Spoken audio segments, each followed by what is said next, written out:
100 शब्द प्रति minute dictation start. Bihar विधानसभा में मंगलवार को जो हुआ उससे साफ है कि देश में बहुत संघर्षों से हासिल किए गए लोकतंत्र की फिक्र हमारी सरकारों और नुमाइंदों को नहीं है।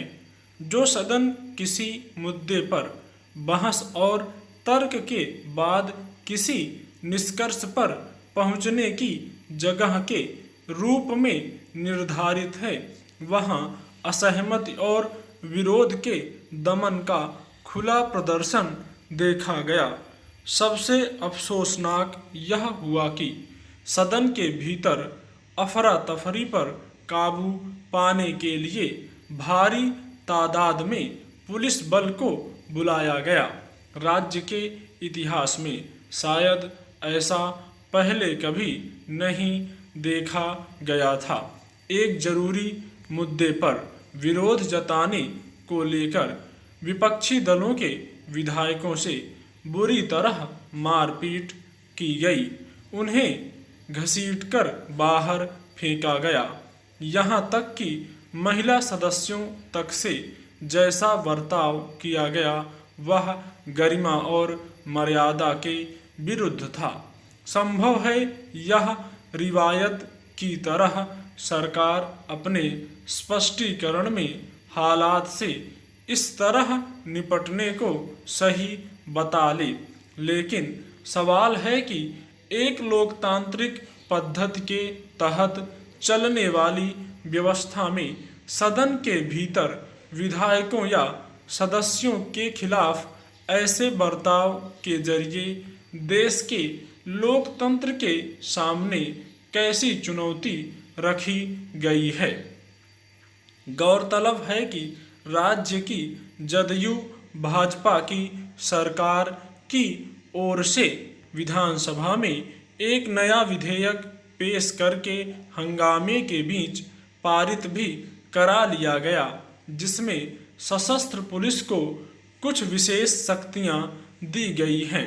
माना जा रहा है कि अगर यह कानून अमल में आया तो राज्य में सशस्त्र पुलिस बल को बिना वारंट के किसी के घर की तलाशी लेने और महज शक के आधार पर किसी को गिरफ्तार कर जेल में डालने का अधिकार मिल जाएगा।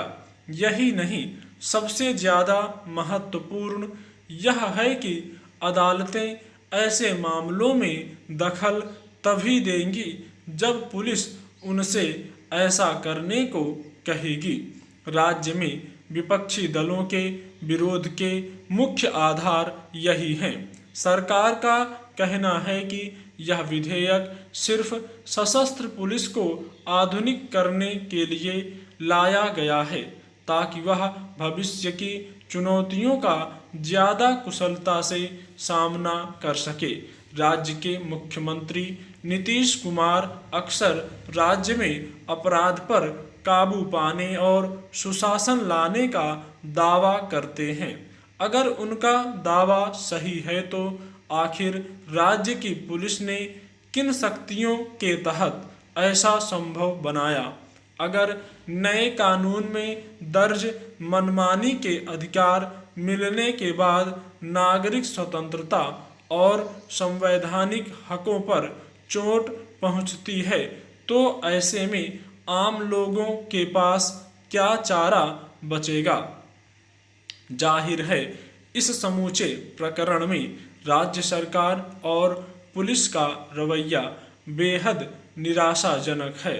अव्वल तो नए पुलिस कानून पर उसकी सफाई विपक्षी दलों और विश्लेषकों को सहमत नहीं कर सकी।